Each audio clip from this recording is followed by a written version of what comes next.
کل مصلی بچھاؤ گے، پرسوں مصلی پہ رو گے، موٹے موٹے آنسو تمہارے مصلی پہ گریں گے کہ پروردگار کیا تھا، تو نے مجھے کیا بنا دیا، اپنے مصلی پہ کھڑا کیا۔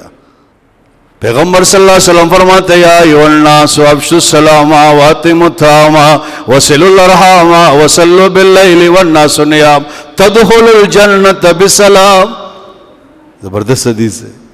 پیغمبر علیہ السلام فرماتے ہیں لوگوں سلام عام کرو، سلام کیا کرو، اس کو سلام اس کو، واتموا الطعام کھانا کھلایا کرو، وصلوا الارحام صلہ رحمی کیا کرو، رشتے نہ توڑو، رشتوں کو جوڑو، تم سے کوئی رشتہ توڑے تم جوڑے، تمہارے گھر پہ کوئی تمہیں بند کرے بھائی، تم کہو تم میرے بھائی، تم مجھے بند نہیں کر سکتے۔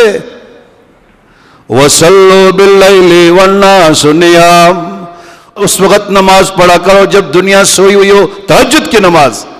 اللہ کے رسول کیا ملے گا ان پہ؟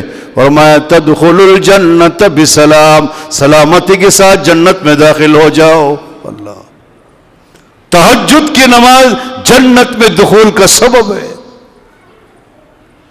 آج کل راتیں لمبی ہے، اہتمام کیا کرو۔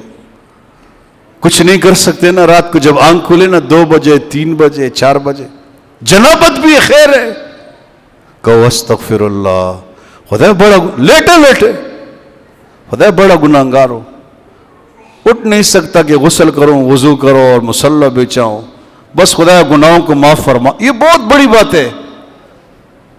آج استغفار کیا، کل مصلی بچھاؤ گے، پرسوں مصلی پہ رو گے، موٹے موٹے آنسو تمہارے مصلی پہ گریں گے کہ پروردگار کیا تھا، تو نے مجھے کیا بنا دیا، اپنے مصلی پہ کھڑا کیا۔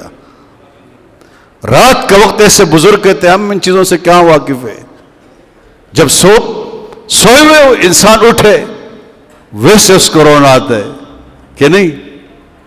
انسان جب تنہائیوں میں ہوتے نا، تنہائی میں، اور اللہ سے وہ دعا مانگ رہا ہوتے، کوئی بھی چیز مانگ رہا ہے، پیسہ مانگ رہا ہے، روئے گا، اور جب گناہوں کی بخشش کی بات آئے گی کہ میرے گناہ معاف ہے تو بلک بلک کے بچوں کی طرح وہ روتا ہے۔